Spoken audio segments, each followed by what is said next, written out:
ಬಾಂಗ್ಲಾ ಮೂಲದ ವ್ಯಕ್ತಿಯಿಂದ ಬೆಂಗಳೂರಿನಲ್ಲಿ ದೇಗುಲ ವಿರೂಪಗೊಳಿಸಿರುವಂತಹ ಆರೋಪ ಕೇಳಿಬಂದಿದೆ. ಕಬೀರ್ ಮೊಂಡಲ್ ಎಂಬ ವ್ಯಕ್ತಿ ದೇಗುಲದ ಮೂರ್ತಿಗಳನ್ನು ವಿರೂಪಗೊಳಿಸಿದ್ದಾನೆ. ದೇವರ ಬೀಸನಹಳ್ಳಿಯ ವೇಣುಗೋಪಾಲ ಸ್ವಾಮಿ ದೇಗುಲದಲ್ಲಿ ಆ ಮೂರ್ತಿಗಳನ್ನು ಈತ ವಿಗ್ರಹಗಳನ್ನ ವಿರೂಪಗೊಳಿಸಿದ್ದಾನೆ ಅನ್ನುವಂಥ ಆರೋಪ ಇದೆ. ಈ ಆರೋಪಿಯನ್ನ ಈಗ ಸದ್ಯಕ್ಕೆ ಮಾರತಹಳ್ಳಿ ಪೊಲೀಸರು ಅರೆಸ್ಟ್ ಮಾಡಿದ್ದಾರೆ. ಬಾಂಗ್ಲಾದೇಶ ಮೂಲ ಈತನದ್ದು. ಆದರೆ ಮಾಡುವಂಥ ಕೆಟ್ಟ ಕೆಲಸ, ನೀಚ ಕೆಲಸಗಳೆಲ್ಲ ನಮ್ಮ ದೇಶದಲ್ಲಿ, ನಮ್ಮ ರಾಜ್ಯದಲ್ಲಿ, ನಮ್ಮ ನಗರದಲ್ಲಿ. ವೇಣುಗೋಪಾಲ ಸ್ವಾಮಿ ದೇವಸ್ಥಾನಕ್ಕೆ ನುಗ್ಗಿ ಅಲ್ಲಿರುವಂಥ ವಿಗ್ರಹವನ್ನು ಈತ ವಿರೂಪಗೊಳಿಸ್ತಾನೆ. ಸೊ ನಂತರ ಈತ ಈ ಒಂದು ಕೃತ್ಯದಲ್ಲಿ ಭಾಗಿಯಾಗಿದ್ದನ್ನು ಸ್ಥಳೀಯರು ಪತ್ತೆ ಹಚ್ಚಿ ಪೊಲೀಸರಿಗೆ ತಿಳಿಸ್ತಾರೆ. ಇನ್ಫ್ಯಾಕ್ಟ್ ಸ್ಥಳೀಯರೇ ಈತನನ್ನು ಹಿಡ್ಕೊಳ್ತಾರೆ. ಅದಾದ ನಂತರ ಮಾರತಹಳ್ಳಿ ಪೊಲೀಸರು ಈತನನ್ನು ಈಗ ವಶಕ್ಕೆ ಪಡ್ಕೊಂಡಿದ್ದಾರೆ. ನೋಡಿ, ಗಮನಿಸ್ಬೋದು CCTVಲಿ ಯಾವ ರೀತಿಯಾಗಿ ಆತ ನುಗ್ಗಿ ಹೋಗ್ತಾನೆ ಅಂತ ಹೇಳಿ.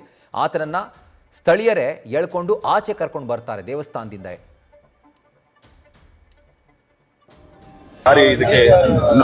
ನೋಡಿ ಇವತ್ತಿನ ದಿನ ನಮ್ದು ದೇವರ ಬೀಸನಹಳ್ಳಿ ಅನ್ನೋ ಊರಲ್ಲಿ, ಇದು ದೇವರಂತ ಒಂದು ಊರು, ಅಂತ ಊರಲ್ಲೇ ಇಂಥ ಒಂದು ಅನಾಮಿಕ ವ್ಯಕ್ತಿ ಬಂದು ಈ ರೀತಿ ಒಂದು ಘಟನೆ ಮಾಡಿರೋದು ಇದಕ್ಕೂ ನಿಜಕ್ಕೂ ಇದ್ಲೇ ಮೊದಲನೇ ಸಾರಿ ನಮ್ಮೂರಲ್ಲಿ ಆಗ್ತಾ ಇರೋವಂಥದ್ದು.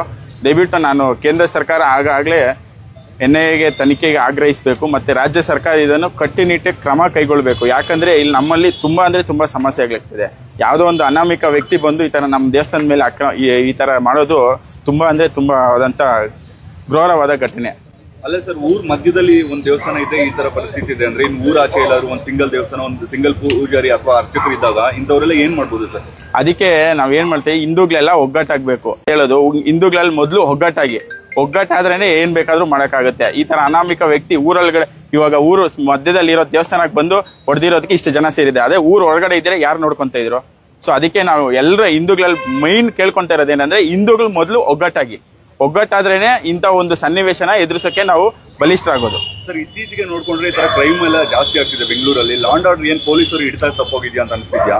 ನಾವು ಈಗಾಗಲೇ ತುಂಬಾ ಅಂದ್ರೆ ತುಂಬಾ ನಮ್ಮ ಶಾಸಕರಾದಂತ ಮಂಜುಳಾ ಅರವಿಂದ್ ನಿಂಬಾವಳಿ ಮತ್ತು ಮಾಜಿ ಸಚಿವರಾದ ಅರವಿಂದ್ ನಿಂಬಾವಳಿ ಒಂದು ಹೋರಾಟನೇ ಮಾಡಿದಿರಿ. ಬಾಂಗ್ಲಾ ಹಟಾವೋ ದೇಶ್ ಬಚಾವೋ ಅನ್ನೋ ಒಂದು ಇದನ್ನೇ ಮಾಡಿದಿರಿ. ಸೊ ಆವಾಗಲೇ ನಾವು ಹೇಳಿದ್ರಿ, ಇಂಥ ಒಂದು ನಸಳುಕೋರರಿಂದ ನಮ್ಮ ಒಂದು ನಗರಕ್ಕೆ, ನಮ್ಮ ಒಂದು ರಾಜ್ಯಕ್ಕೆ ಅಂದ್ರೆ ತುಂಬಾ ನಮ್ಗೆ ಆಘಾತವಾದ ಸಂಗತಿಗಳು ನಡೀತಾ ಇದ್ದಾವೆ. ಎಚ್ಚೆತ್ಕೊಬೇಕು, ಹಿಂದೂಗಳೆಲ್ಲ ಎಚ್ಚೆತ್ಕೊಬೇಕು. ರಾಜ್ಯ ಸರ್ಕಾರ ಇದನ್ನು ಕಠಿಣ ಕ್ರಮ ಕೈಗೊಳ್ಬೇಕು. ಸರ್, ಇವತ್ತು ದೇವಸ್ಥಾನದ ಮೇಲೆ ಕಲ್ಲೊಡ್ದವರು ನೆಕ್ಸ್ಟ್ ಬೇರೆ ಏನಾದ್ರು ಟೆರರಿಸಂ, ನೀವು ಅದಕ್ಕೆ ಎಕ್ಸಾಂಪಲ್ ನೀವು ತಗೊಬಹುದು.